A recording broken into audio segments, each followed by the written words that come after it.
Hi Aries, welcome to your personal lunar eclipse in Aquarius special with me, Raphael.rey from Reydiant Reality. It's an absolute pleasure to have you. Thank you so much for joining me. So, it's worth noting, but before we start, I would like to bless the cards that I will use and the notes that I have and the messages that come through with all forms of love, like peace, prosperity and abundance. And I pray that the messages that come through are ultimately clear and concise and they help you on your path to your highest vibrational good. So, Aries, lunar eclipse in Aquarius happens in your 11th house. And the 11th house is the natural house of Aquarius. And this house kind of sees us dealing with all of our hopes, our dreams, and our aspirations. But it also sees us looking at our tribe, the people that we associate with, the groups that we're a part of, the social interactions that we have with the groups that we're a part of, and the impact that they can or may well have on the world at large. So there's a couple of things worth noting here.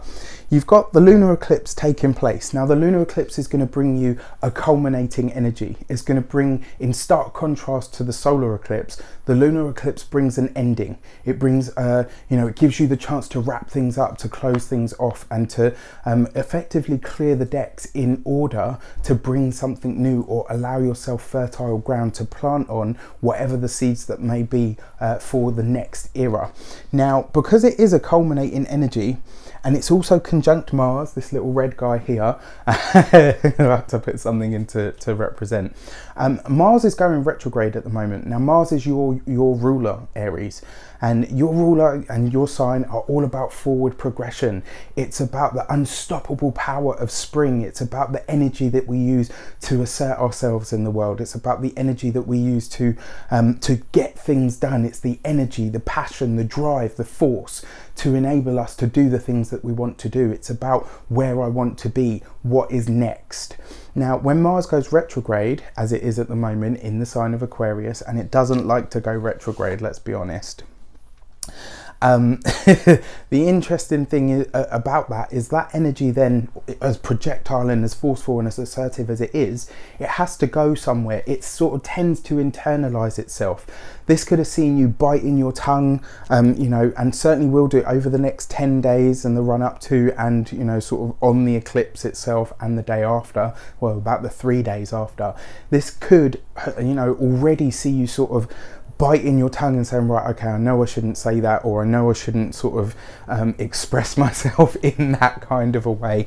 And it brings emotions, lunar, the moon, to the surface. So all of that feisty energy, that vibrant life force energy is going to be going inward, and it's going to see you really searching your emotions. It's going to see your emotions really close to the surface, and this is going to be for all of us, especially for you because your ruler is going retrograde. And that retrograde energy, if you allow it, and you allow it to, if you allow yourself to internalize it in the correct way, what it can actually do for you is make you more precise, make you more strategic, see you really thinking about the changes that you want to implement and the things that you are truly and ready, willing and able to let go of. Don't forget as well, Mars isn't just a soldier, it's also a surgeon. So this is, the Mars retrograde is offering us the ability to be precise, to really cut something out and cut it out for good. That's the lunar eclipse, the ending, the culmination, conjunct Mars retrograde, which is about the precision. It's about the choice to really eliminate, and it brings that kind of eliminative energy to us as well, or rather to you, Aries. And if that wasn't enough, on top of that, I'm going to put a little black one in here as well. You've got the South Node in Aquarius. The South Node is about a karmic release. It's about something that we have done already, something that we've already mastered and we now need to move past and really let go. So when you see all of this energy happening in your 11th house, this could see you really asking yourself about the groups that you're attached to, about the, what do you, how do you associate with, with the groups that you're attached to? How do they assert themselves in the world? Are they giving the best image of you out there in the world? Are they assisting you in achieving your goals and dreams? And more importantly, do they help you, or rather do they give you the feeling that you are helping people achieve and aspire to their highest as well? These are the things that you're going to be looking at, because obviously Aquarius is about, you know, it's about the us, it's about the tribe, it's about the we, it's about the people that we're on a similar wavelength with.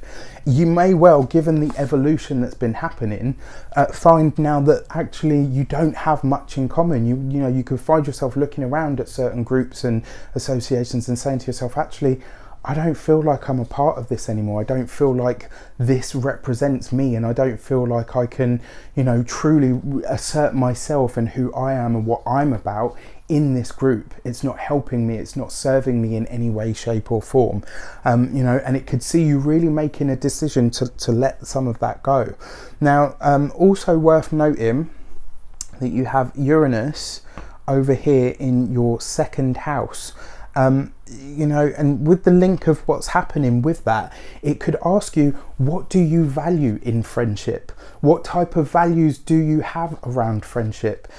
More importantly, are you giving too much in your associations? You know, when you all go out, are you footing the bill? When you, you know, all get together, is it always kind of left to you to make sure that what you're doing goes off without a hitch? Are you the one that's always doing the planning? It kind of feels for me, especially with the Mars retrograde there, you will probably be letting go of certain friendships, and you might see yourself dissociating yourself from certain types of groups or certain types of group activities in favor of self-preservation. And there's nothing wrong with that, because when you make way in your life by removing something, it allows something better and something more like who you are evolving into your life. So let's have a look at what your message is from the tarot in terms of the lesson and the blessing that you might be receiving around the lunar eclipse. The Judgment card, the Temperance card. Okay, so Temperance, interestingly enough, ruled by Sagittarius, but Temperance is very much about what you, it's about the things that you blend together. It's about patience. It's about taking the time to take a part of this, a part of that, a part of self, mix them together into a harmonious blend so that you can create some sort of alchemy. Now, given the fact that you've got this end and this culmination taking place, it can really see you delving into that actually. It can really see you asking yourself, you know, what are the best elements of the friendships and the associations that I have that I can take with me and move forward with? How can I assimilate those into my life now, and how can I move forward with the lessons and the blessings that I've gained from those things? It also reminds you to try and be gentle in, you know, in letting things and people go. Sometimes they can take it really personally and say, you know, and although with this stuff it actually is going to be personal, you know, you're going to be making decisions about what no longer serves you and who you just can't associate with anymore.